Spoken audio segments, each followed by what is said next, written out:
மலேசியாவில் 2-3 நாள் ஒரு விஷயம் பெரிய லெவல்ல நடந்துகிட்டு இருக்கு. பூகம்பம் மாதிரி வெடிச்சு நிறைய பேருக்கு இந்த விஷயத்த வந்து கொண்டு போய் சேர்த்திருக்காங்க. நிறைய பேர் பேசவும் ஆரம்பிச்சிருக்காங்க. அத வேற ஞாபகப்படுத்திட்டீங்க. நெஞ்சமெல்லாம் பொண்ணு அறக்கு தம்பி. இந்த விஷயத்தை பத்தி நான் சில இன்ஃபர்மேஷன் கேதர் பண்ணும் போத ஒரு பக்கம் பாவமாவும் இருக்கு, ஒரு பக்கம் கோபமாவும் இருக்கு, ஒரு பக்கம் என்ன தோணுதுன்னா ஏன் நம்ம சமுதாயம் இப்படி முட்டாளாவும் கோலையாவும் இருக்குன்னு தான் தோணுது. என்னன்னு புரியலையா? ஐயா நீங்க என்னென்னமோ பேசுறீங்க, எனக்கு ஒரே குழப்பமா இருக்கியா. புரியுற மாதிரி சொல்றேன். ஹலோ நண்பா நம்பீஸ், this is Aadhavan. Welcome to talky talk.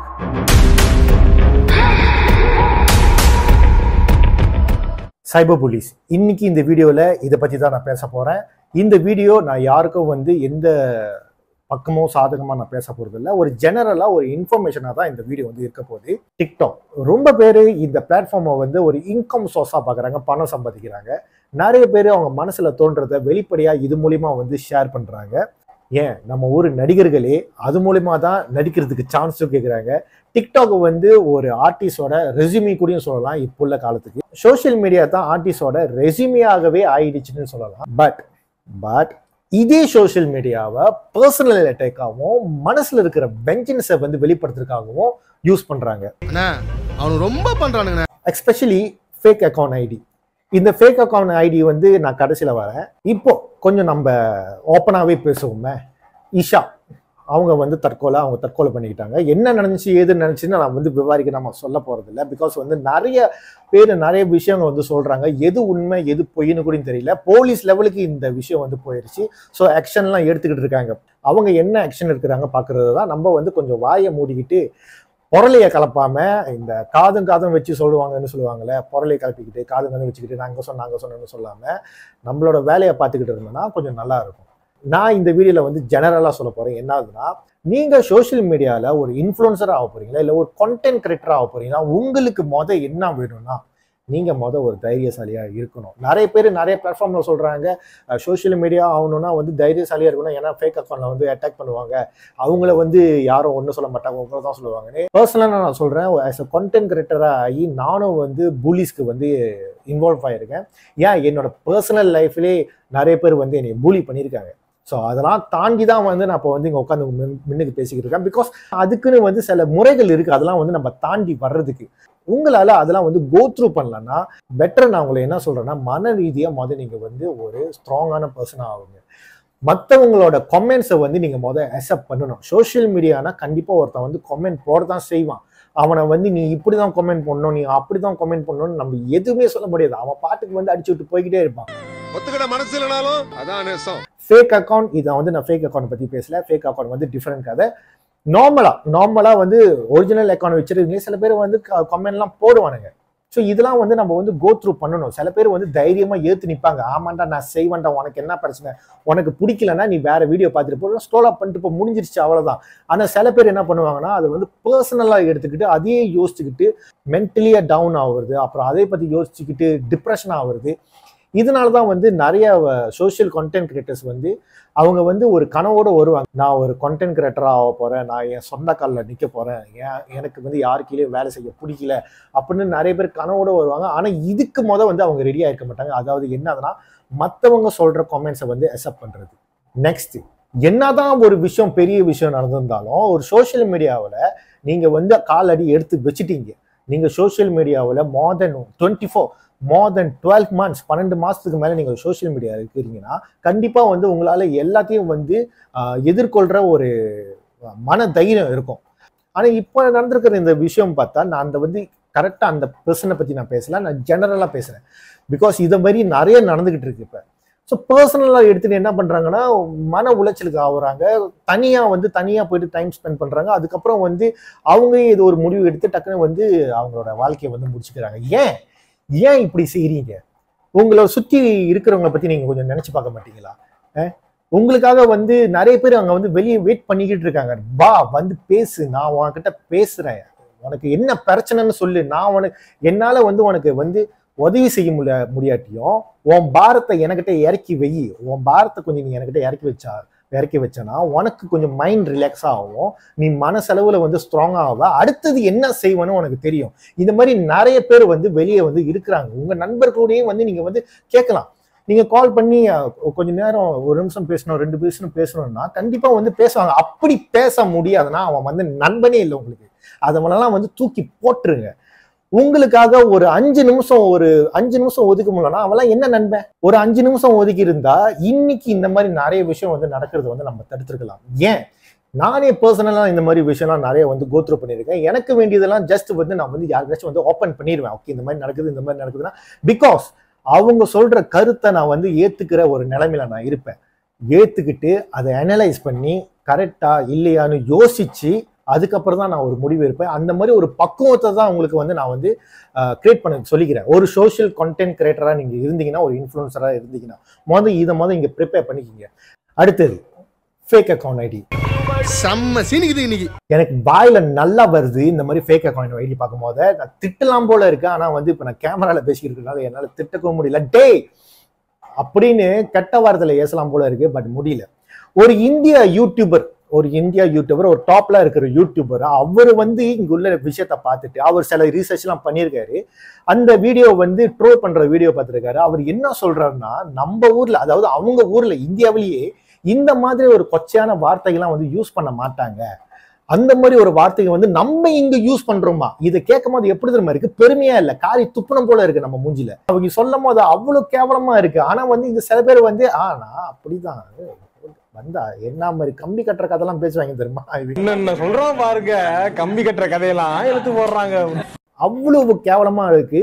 வேற ஒரு நாட்டில இருந்து ஒரு தமிழர் ஒரு யூடியூப் டாப்ல இருக்கிறவர் இந்த விஷயத்த ஷேர் பண்ணும் போத ரொம்ப வந்து ஐயோ, நம்ம கம்யூனிட்டியை தான் வந்து இவங்க சொல்றாங்க. ஓகே, அவரும் தமிழர் தான், நம்மளும் தமிழர் தான். ஆனா வந்து நம்ம இங்க இருக்கோம்ல, நம்மளோட கம்யூனிட்டி இங்க இருக்குல்ல. ஸோ இந்த கம்யூனிட்டி வந்து எப்படி போய்கிட்டு இருக்குன்னு பார்க்கும் போது வந்து எனக்கு வந்து உண்மையிலேயே வந்து ரொம்ப வருத்தமா இருக்கு. ஃபேக் ஐடியில உள்ளவங்க உண்மையிலேயே நான் சொல்றேன், உங்களுக்குலாம் வந்து நீங்களாம் தொடர் நடிகைங்கடா. உண்மையிலேயே நீங்களாம் தொடர் நடிகை. உங்களுக்குலாம் வந்து ஒரு முகமூடி இருக்கிற வரைக்கும் தான் நீங்களாம் வந்து தைரியசாலி. இல்லைன்னா வந்து உங்களுக்குலாம் தைரியமே இல்லை. நீங்களாம் வந்து முன்னுக்கு வந்து பேசவே முடியாது. நீங்களாம் வந்து சொல்லிக்காதீங்கடா. நீங்களாம் வந்து ஒரு மனசன்னு சொல்லிக்காதீங்க. உங்களாம் பேசுற அந்த அருகதையே இல்லை. நீங்களாம் எதுக்கு இருக்கிறீங்க? ஆனா இவனுங்களாம் எப்படி தெரியுமா நண்பர்களே, இவனுங்களாம் வந்து கேன்சர் மாதிரி. அதாவது நான் இன்னொரு வீடியோ நான் பார்க்கும்போது அதுல என்ன சொல்றாங்கன்னா, இந்த மாதிரி ஃபேக் அக்கௌண்ட் ஐடி பாய்க்கிறவங்க மேல ஆக்ஷன் இருக்கிறதுக்கு பதிலாக எதுக்கு சோஷியல் கண்டென்ட் கிரியேட்டர் ஒரு இன்ஃப்ளூயன்சரா ஆகுறாங்க எங்களை வந்து சொல்றீங்க, நீங்க ப்ரிப்பேரா இருங்க. ஏன் அவங்கள தடுக்க மாட்டீங்களா? அவனுங்களாம் நான் சொல்றேனே, இப்ப சொல்றேன், அவனுங்களாம் வந்து ஒரு கேன்சர் மாதிரி. இப்ப நிறைய ரிசர்ச் சொல்லிடுச்சு, மனித உடல்ல வந்து கேன்சர் செல் எப்போதும் வந்து இருந்துகிட்டே இருக்கும். அது வந்து ஆக்டிவ் பண்றதும் டீஆக்டிவாவே வச்சிருக்கிறதும் நம்ம சாப்பிட்ற நம்ம கையில தான் இருக்கு. நம்ம எடுக்கிற அந்த உணவுல தான் இருக்கு. அந்த செல்லை வந்து நம்ம ஆக்டிவ் பண்றோமா இல்லை டீஆக்டிவ் பண்றோமா? அதே மாதிரிதான் இவனுங்களும், இந்த ஃபேக் அக்கௌண்ட் ஐடியும் வந்து இவனுங்களும் இப்படித்தான். இவனுங்களை ஆக்டிவ் பண்றதும் இன்ஆக்டிவா வைக்கிறதும் நம்ம கையில தான் இருக்கு. ஸோ இவனுங்க வந்து பேசுறானுங்களா, பிளாக் அவனுங்க வருவாங்க, வந்துகிட்டே இருப்பாங்க. நீங்க பிளாக் பண்ணிக்கிட்டு போய்கிட்டே இருங்க. நீங்க ஏன் அவனுங்களை கண்டுக்கிறீங்க? இவனுங்கெல்லாம் வந்து தொடர் நடிக்கீங்க. இவனுங்களை மூஞ்சிய வந்து முன்னுக்கு காட்டாத வரைக்கும் இவனுங்கெல்லாம் வந்து தொடர் நடிக்கதான். இவனுங்களுக்குலாம் நீங்க மரியாதை கொடுக்க கூடாது. எதுக்கு மரியாதை கொடுக்குறீங்க? இவனுங்கெல்லாம் வந்து அச்சிப்போ அப்படின்னு சொல்லிட்டு மதிக்காதீங்க. ஒரு மனுஷனாவே மதிக்காதீங்க. அவனுங்கெல்லாம் எதுக்கு வந்து அவனுங்களை வந்து நீங்க வந்து ட்ரீட் பண்றீங்க? அண்ட் ஒரு விஷயத்த நான் கண்டிப்பா இந்த வீடியோல சொல்லி ஆகணும். டிக்டாக்ல லைவ் போறவங்க இப்போ வந்து ஒரு கேம் வந்து ஃபேமஸா ஓடிக்கிட்டு இருக்கு டிக்டாக்ல. இது நானும் வந்து பார்த்திருக்கேன். நான் பார்த்துட்டு ரொம்ப ஏன் வந்து இப்படி வந்து ஒருத்தரும் வந்து தரமட்டமா பேசிக்கிறாங்க. அதுக்கு வந்து லைக் கொடுக்குறாங்க, அதுக்கு லைக்ஸ் கொடுக்குறாங்க, அதுக்கு வந்து கிஃப்ட் கொடுக்குறாங்க. யாரை வந்து நிறைய திட்டுறாங்களோ, யாரை அதை வந்து ரொம்ப கேவலமா பேசுறாங்களோ அவங்களுக்கு வந்து அந்த கேவலமா பேசுறாங்க அவங்களுக்கு வந்து நிறைய லைக்ஸ், ரோஸ், என்னென்னமோ ஐக்கோன்லாம் வந்து டிக்டாக்ல கொடுக்குறாங்க. எங்க போய்கிட்டு இருக்கு நம்ம சமுதாயம்? உங்களுக்கு தெரியுமா? மலேசியால மட்டும்தான் இந்த மாதிரி நடந்துகிட்டு இருக்கு. இந்த மாதிரி டிக்டாக் கேம்லாம் மலேசியால மட்டும் தான் நடந்துகிட்டு இருக்கு, மற்ற எந்த நாட்டிலும் நடக்கல. அவனுங்களாம் வந்து கேம் விளையாடுறாங்க, லைஃபா கேம் விளையாடுறாங்க, பட் நல்ல விஷயத்துக்கு வந்து விளையாடுறானுங்க. ஆனா நம்ம ஊர்ல வந்து ஒருத்தனை மட்டம் தட்டி பேசுறதுக்கு இந்த கேம் விளையாண்டுகிட்டு இருக்காங்க. அந்த கேம்ல ஏதாச்சும் பர்சனலா போனா உடனே வந்து என்ன இதெல்லாம். ஸோ இந்த விஷயம் வந்து இப்ப வந்து அரசாங்கத்து வரைக்கும் போயிருச்சு. கவர்மெண்ட் வந்து எம்சிஎம்சி மினிஸ்டரே வந்து இந்த விஷயத்த வந்து நாடாளுமன்றத்துல பேசுறேன்னு வந்து சொல்லிட்டாரு. ஸோ மேபி டிக்டாக் பேன் பண்றதுக்கு நிறைய சான்சஸ் இருக்கு. அப்படி பேன் பண்ணாட்டினா கண்டிப்பா ஒரு ஒரு ஓட்டிங் சிஸ்டம் வைப்பாங்க, இந்த மாதிரி வந்து பேன் பண்ணுமா வேணுமா. ஏன்னா கண்டிப்பா இந்த டிக்டாக் பிளாட்ஃபார்மை பேன் பண்ணுன்னு தான் சொல்லுவேன். பிகாஸ் வந்து நம்ம கம்யூனிட்டி மட்டும்தான் இந்த டிக்டாக்கை யூஸ் பண்ணி நிறைய பேர் வந்து அவங்களோட வாழ்க்கையை வந்து ஃபினிஷ் பண்ணிக்கிறாங்க.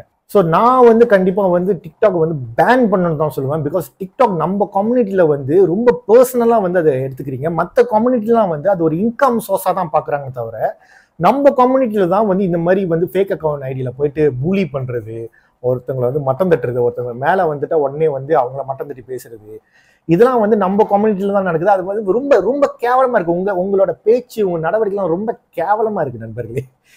நண்பனே சொல்ல முடியாது, நீலாம் நண்பனே இல்லை எனக்கு. நீ ஃபேக் அக்கௌண்ட் ஐடியில் வரதுன்னா நீலாம் என் நண்பனே இல்லை. ஏன்னா என்னால் உன்னை வந்து நண்பனாவே ஏற்றுக்க முடியாது. நீலாம் வந்து எனக்கு வந்து ஒரு பூச்சி மாதிரி எச்சப்பா அந்த மாதிரி தான். ஸோ ரொம்ப ரொம்ப மனசுக்கு ரொம்ப கஷ்டமா இருக்கு. வேற என்ன சொல்லுறதுன்னு தெரியல. இவங்களுக்குலாம் வந்து நம்ம வந்து கரெக்ட் அழகாலாம் சொல்ல முடியாது. ஏன்னா இவனுங்க அழகா பேசுற ஆளுங்க இல்லை. இவனுங்க வந்து மரியாதை கொடுத்து பேசுற ஆளுங்க இல்லை. நிறைய பேர் சொல்றாங்க, நீங்க பேசுற முன்னுக்கு உங்க அக்காவையோ இல்லை உங்க அம்மாவையோ அந்த இடத்துல வச்சு பாருங்க, ஸோ உங்களுக்கு அந்த பேச்சு வராதுன்னு. அவனுங்களாம் வந்து விட்டா வந்து அவங்க அப்பா அம்மாவே வந்து தப்பா பேசுவாங்க. அதுக்கு ஒரு ஃபேக் அக்கௌண்ட் ஐடியை கிரியேட் பண்ணி அவங்க அப்பா அம்மா, அவங்க அக்கா தங்கச்சி எல்லாத்தையும் வந்து தப்பா பேசுவானுங்க. அந்த மாதிரி ஒரு ஜென்மம் தான் இவனுங்க. இவனுங்களாம் வந்து எதுக்கு பிறந்தானங்களே தெரியாது. பிறக்கும் போதே தெரிஞ்சிருந்தா இவனுங்களாம் கள்ளிப்பால் ஊற்றி முடிச்சிருக்கணும். ஸோ அவ்வளோ வந்து ஒரு ஒரு மன உளைச்சலுக்குன்னு நானும் தான் இருக்கேன். ஸோ அப்படி டிக்டாக் வந்து பேன் பண்ணிட்டாங்கன்னா கண்டிப்பாக வந்து நிறைய பேர் வந்து கொந்தளிப்பீங்க. ஏன்னா நிறைய பேருக்கு வந்து நான் வந்து எல்லாரையும் சொல்ல, நிறைய பேர் வந்து இது ஒரு இன்கம் சோர்ஸாக தான் பார்க்குறாங்க. இது மூலிமா நிறைய பேர் வந்து பெரிய லெவலில் என்டர்பிரனர்லாம் ஆகியிருக்காங்க. நிறைய பேர் கண்டென்ட் கிரியேட்டர் ஆகியிருக்காங்க. நிறைய பேர் இது மூலியமாவே ஆக்டிங்க்குலாம் சான்ஸ் கேட்டு போயிருக்காங்க. நிறைய பேர் அவங்களோட திறமைகளை இது மூலிமா வந்து வெளிப்படுத்துறாங்க. பட் இவங்களெல்லாம் வந்து இவ்வளோ ஒரு பெரிய கூட்டம் இருக்கும் போது, சாதாரண ஒரு ஃபேக் அக்கௌண்ட் ஐடி ஒருத்தரோட வாழ்க்கையை முடிக்கிற அளவுக்கு இருக்குன்னா அவனுங்க எவ்வளோ ஸ்ட்ராங்காக இருக்கானுங்க. ஸோ அவனுங்க ஸ்ட்ராங்காக இருக்கிற மாதிரி நம்மளும் இங்கே ஸ்ட்ராங்காக இருக்கணும். அதுதான் வந்து இந்த வீடியோவில் நான் வந்து சொல்ல போகிறேன். இது ஒரு ஜெனரலான ஒரு இன்ஃபர்மேஷன் தான். உங்கள் கூட இருக்கிற ஃப்ரெண்டு யாராச்சும் வந்து இந்த டிக்டாக்ல ஃபேமஸாக இருக்கிறது, டிக்டாக்ல வந்து ஆக்டிவாக இருக்கிறவங்க, இன்ஃப்ளூயன்சர், கண்டென்ட் கிரியேட்டர்னா நீங்கள் என்ன பண்ணுங்க, அவங்க வந்து எப்போதும் வந்து மானிட்டர் பண்ணுங்க. அவங்களுக்கு வந்து ஒரு தூணாக இருங்க. அவங்களுக்கு ஹெல்ப் பண்ணுங்க, அவங்களுக்கு வந்து சப்போர்ட் பண்ணுங்க. அவங்களோட ஆக்டிவிட்டிஸ் வந்து அவங்க கொஞ்சம் டவுனாக இருக்கிற மாதிரி இல்லை ரொம்ப டிப்ரெஷனில் இருந்தாங்கன்னா வாய் திறந்து கேளுங்க, உனக்கு ஏதாச்சும் பிரச்சனை இருக்கா இது. ஏன்னா வந்து நம்ம சமுதாயத்தில் வந்து இந்த மாதிரி நிறைய பேர் ஆகிட்டு இருக்காங்க. அது பார்க்கும்போது ரொம்ப கஷ்டமா இருக்கு. அதுவும் வந்து யங் ஜெனரேஷன், அடுத்த தலைமுறைன்னு சொல்லலாம், இந்த தலைமுறைன்னு சொல்லலாம். ஆனால் வந்து இவங்கெல்லாம் வந்து இப்படி ஒரு கோலையாக ஒரு முடிவு எடுக்கும் போது மனசுக்கு ரொம்ப கஷ்டமா இருக்கு. ஸோ கவர்மெண்ட் என்ன முடிவு இருக்குதோ அந்த முடிவை வந்து நம்ம வந்து அக்செப்ட் பண்ணிக்கணும். அந்த முடிவு வந்து டிக்டாக் பேன் பண்ணுறதால நல்லது தான். இல்லை டிக்டாக்ல மேபி வந்து ரூல்ஸ் அண்ட் ரெகுலேஷன் மாற்றலாம். இனிமேல் இதெல்லாம் பண்ணக்கூடாது, அதெல்லாம் பண்ணக்கூடாது. மேபி டிக்டாக்ல லைஃபே வந்து பேன் பண்ணலாம். பார்ப்போம் என்ன பண்றாங்கன்னு, கவர்மெண்ட் என்ன பண்றாங்கன்னு பார்ப்போம். அது வரைக்கும் நீங்க கொஞ்சம் இந்த டிக்டாக்ல இருக்கிறவங்க நீங்க கொஞ்சம் புதுசா கதையை கொண்டு வராம என்ன கதையோ அந்த கதையை மட்டும் ஷேர் பண்ணுங்க. ஒரு விஷயத்தை நீங்க ஷேர் பண்ற முன்னுக்கு 3 தடவை 4 தடவை 5 தடவை வந்து யோசிச்சு ஷேர் பண்ணுங்க. பிகாஸ் நிறைய பேர் உங்களோட வீடியோஸை பாக்குறாங்க. நிறைய பேர் அதை வந்து இன்னும் மாத்தி வேற சொல்லுவாங்க. ஏன்னா நீங்க சொல்றத அப்படியே வந்து மனப்பாடம் பண்ணி மற்றவங்களுக்கு போய் சொல்ல மாட்டாங்க. நீங்க சொல்றத கொஞ்சோண்டு இன்ஃபோ எடுத்துட்டு அவங்க ஒரு மசாலா தம்பா பண்ணி அந்த மசாலா ஏற்ற மாதிரி தான் அவங்க சொல்லுவாங்க. ஸோ விஷயத்த சொல்லும் போத நல்லா ஆராய்ஞ்சு ஷேர் பண்ணுங்க. மறக்காம சப்ஸ்கிரைப், லைக், கமெண்ட் பண்ணுங்க. That's from Talkie Talk. See you on next video. Bye bye.